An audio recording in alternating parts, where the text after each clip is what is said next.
Salut les jeunes, salut les moins jeunes.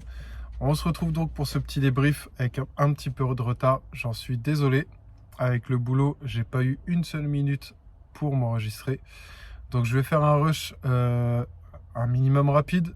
Pas faire une vidéo de 15 minutes parce que il n'y a pas 100 000 choses à dire. Et à chaque fois, j'arrive quand même à faire des vidéos particulièrement longues. Donc on va essayer de faire court. Alors tout d'abord, moi j'ai pris du plaisir devant ce match. Je vous donne mon avis personnel. Mais j'aurais voulu mieux que ça. Je m'attendais à mieux. Et il aurait fallu faire mieux. Vous le savez tous aussi bien que moi. On va y aller tout doucement en commençant par la compo de départ. Donc Carlos Soler pour appuyer Messi et Mbappé. Ça c'était logique, c'était prévisible. Juan Bernat, j'aurais voulu Mendes titulaire pour apporter un peu plus d'explosivité, on va dire. Mais je suppose, et je l'entends parfaitement, je le comprends totalement, qu'il était trop juste. Il a seulement eu quelques minutes au dernier match de retour de sa blessure. Donc, je pense qu'il était trop juste pour que Juan Bernat soit titularisé à sa place.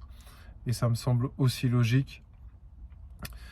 Sinon, le milieu à 3, Vitinha, Verratti et Fabian Ruiz, prévisible aussi, on le savait, on s'en doutait. Malheureusement, Fabian Ruiz sort du terrain assez rapidement. J'ai pas réussi à comprendre si c'était une douleur qui s'était provoquée lui-même, s'il avait pris un coup, parce on a vu des images.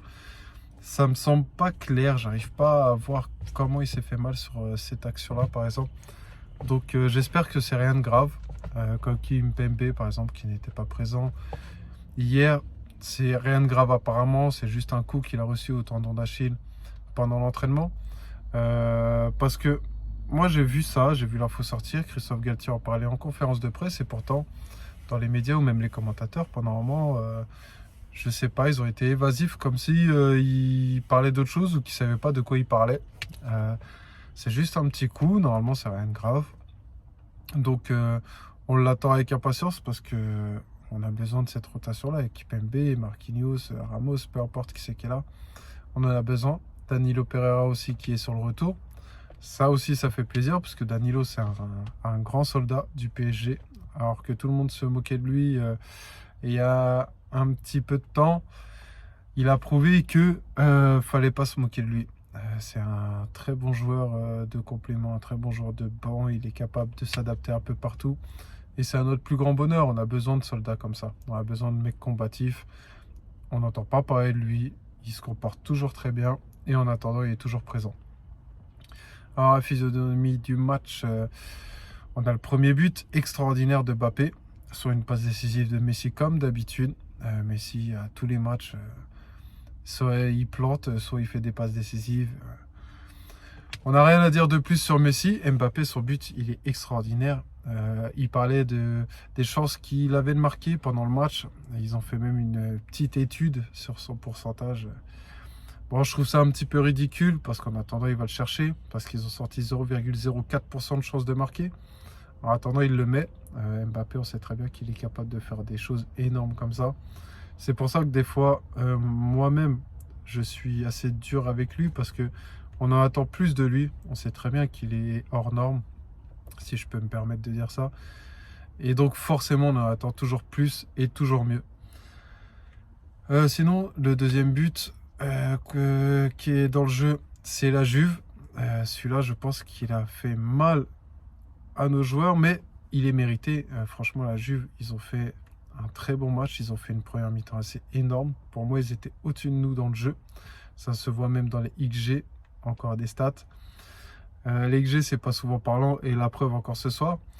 Mais en attendant, ça se voyait clairement dans le jeu, devant le match. Ils méritaient leur but et c'est tout à leur honneur. On n'a pas à regretter ce but parce que on mérite de se le prendre. On a eu des grandes périodes sans mouvement. D'accord, la Juve au début a essayé d'être agressive à la récupération du ballon. Mais il y a un long moment pendant le match, déjà en première mi-temps, où ils ne venaient pas au pressing directement, ils étaient plus agressifs, ils laissaient quelques mètres au porteur de balle. Donc on aurait pu utiliser mieux ce ballon, même si c'était dur de passer devant tous ces défenseurs, parce qu'ils étaient quand même tous derrière. Moi j'avais imaginé une physionomie du match, je l'avais dit à l'avant-match, où la Juve allait nous attendre derrière et essayer de nous prendre en transition. Quand j'ai vu le début du match, je me suis dit, putain, rien à voir avec ce que j'imaginais. Et après, c'est revenu à la normale, c'est revenu dans ce que je pensais. Ça défendait quand même beaucoup derrière. Ça a essayé de ressortir rapidement et proprement. C'est un peu ce que j'imaginais, donc ça m'a pas forcément surpris. Mais par contre, ils étaient très très propres techniquement. Alors que nous, je suis désolé, il y a eu beaucoup d'approximations. Même Messi, Mbappé. Messi, je dis Messi parce que c'est un joueur qui ne nous habitue pas à rater un simple contrôle, une passe. Et il nous l'a montré ce soir que lui aussi était capable, que ça arrive même au meilleur, comme on dit. Donc, c'est pas grave parce que la victoire est là au bout. Mais ça me fait peur parce que derrière, surtout qu'on est deuxième du groupe, si on tombe sur des gros, je pense que ça va être limite. Défensivement, on prend des buts à tous les matchs. On n'est pas capable de faire un clean sheet en Ligue des Champions. Alors qu'on joue contre des clubs, je suis désolé de dire ça comme ça, mais en dessous de nous. Moi, j'espérais fortement avoir ce clean sheet sur ce match-là. Moi, j'imaginais un 3-1 pour Paris. Malheureusement, on n'a pas fait le boulot. On a pris le but comme je l'avais prédit parce que je ne les voyais pas faire un clean sheet. C'est beaucoup plus solide, attention, avec la défense à 4 bien sûr, mais il reste encore du travail. On a pris un but dans les mêmes situations que d'habitude. C'est un problème vraiment trop récurrent. Là, c'est même plus très récurrent, c'est trop récurrent. Toujours les mêmes phases de jeu sur lesquelles on prend des buts. C'est juste pas possible. Il faut travailler ça, il faut faire des efforts parce que sinon on va jamais s'en sortir. Que dire de plus? Marquinhos qui fait un bon match, ça fait plaisir parce que si on enlève son tacle salvateur sur la frappe, qui vaut un but pour moi clairement, il me semble que le présentateur c'est ce qu'il dit aussi, mais ça vaut clairement un but ce qu'il fait. Et ça fait plaisir de le revoir à ce niveau-là. Donc si on retire ce geste-là, globalement son match il est quand même relativement propre. Il est capable de ressortir le ballon, il a été souvent présent défensivement. Ça fait plaisir. Hakimi, je trouve qu'il a été un petit peu plus transparent que ce qu'on pouvait l'imaginer. C'est bien dommage. Bon, il a quand même essayé de prendre la profondeur. Je l'ai vu faire des appels plusieurs fois où il n'a jamais été servi. Donc on ne peut pas l'imputer seulement à lui-même. Je pense que c'est collectif le problème. Renato Sanchez, quand il rentre à la place de Fabien Ruiz, franchement, le bonhomme, moi j'ai rien contre lui. C'est un joueur que j'adore parce qu'on sait très bien, en tout cas, moi je le sais très bien qu'il peut être énorme techniquement, qu'il peut faire progresser le ballon. Il a fait progresser le ballon. Il a été capable de faire des dribbles pour sortir du pressing. Donc c'est très bien, mais il a passé quasiment tout son temps sur le terrain à chercher sa place. Il regardait autour de lui, j'avais l'impression qu'il était totalement perdu. Alors peut-être que c'était des consignes qui naviguent un petit peu partout et qu'il n'a pas forcément réussi à suivre les consignes ou les comprendre concrètement. Mais c'était très compliqué. J'ai pas aimé son entrée, j'ai pas aimé son match, même si c'est pas dégueulasse, tout n'est pas à jeter. Mais franchement, il avait l'air totalement perdu. Il y a des moments, il y a des actions, j'avais l'impression qu'on jouait à 10. Il était totalement perdu sur le terrain. Mais bon, bref, ça s'est quand même bien passé. Carlos Soler, on aurait pu s'attendre à mieux, mais il ne peut pas faire du Neymar non plus. On se rend compte que le Ney, il est très important depuis le début de la saison parce qu'il est capable de redescendre, de remonter le ballon, de casser des lignes. Chose que tout le monde ne peut pas faire, on l'a bien vu ce soir, parce que la connexion entre nos milieux et nos attaquants, elle n'est pas mauvaise, mais il manque toujours un petit quelque chose. Mbappé qui, au lieu de prioriser sa vitesse pour prendre la profondeur, il s'amuse lui aussi à redescendre. Alors c'est pas une faute non plus que pour lui. Je pense qu'il y a des consignes, je pense qu'il aime ça aussi, bien sûr qu'il aime ça. Mais sur 90 minutes, tu dois jouer plus sur la profondeur. C'est ta force, c'est ce qui fait peur aux autres équipes. Tu dois l'utiliser, rien que pour faire redescendre les défenses. De toute façon, Mbappé, c'est une arme offensive très puissante là-dessus. Donc il faut en profiter plus que ça. Et c'est bien dommage pour ce match-là. Derrière, Nuno Mendes, vous l'avez tous vu, qui rentre en jeu. C'est le premier ballon qui touche au bout de 48 secondes après son entrée en jeu. Le gamin, il va mettre son petit but en Ligue des Champions. Franchement, c'est magnifique. La joie sur son visage est totalement méritée. On a partagé cette joie avec lui. C'est lui qui nous donne la victoire, clairement. Parce que passe de Mbappé, MVP du match, il n'y a pas de souci. Il a mis son but, il a mis sa passe D. Il n'y a pas de souci là-dessus. Mais franchement, pour quelqu'un qui a le cœur parisien, le petit Nuno là sur ce qu'il fait, ça soulage, ça fait vraiment plaisir. Et sans ce but-là, s'il y a un nul, et même si on perd, franchement, ça me choque pas spécialement non plus, hein, parce que on n'a pas livré une performance absolument flamboyante, hein.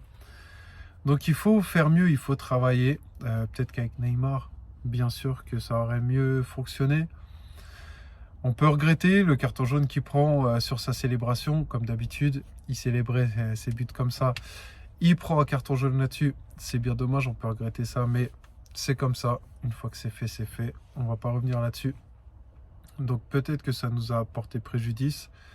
Mais il faut savoir aussi s'adapter parce que on ne peut pas attendre de Messi, Neymar, Mbappé de faire toute la saison sans rater un seul match. Bien sûr qu'il y a forcément un moment où il va nous en manquer un. Je ne le souhaite pas, mais une saison c'est très long. On l'a vu même avec Nuno Mendes qui se blesse alors que c'est un petit jeune, etc. Qui prend moins de coups, on va dire, que Messi, Neymar par exemple. Donc ça peut arriver à n'importe quel joueur. On ne sait pas dans quel état on va les retrouver après la Coupe du Monde.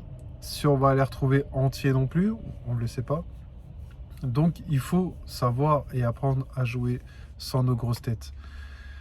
Donc le prochain match, on se déplace à Lorient. Match dimanche à 13h, l'heure de la sieste. Les joueurs, ils ont toujours du mal d'habitude.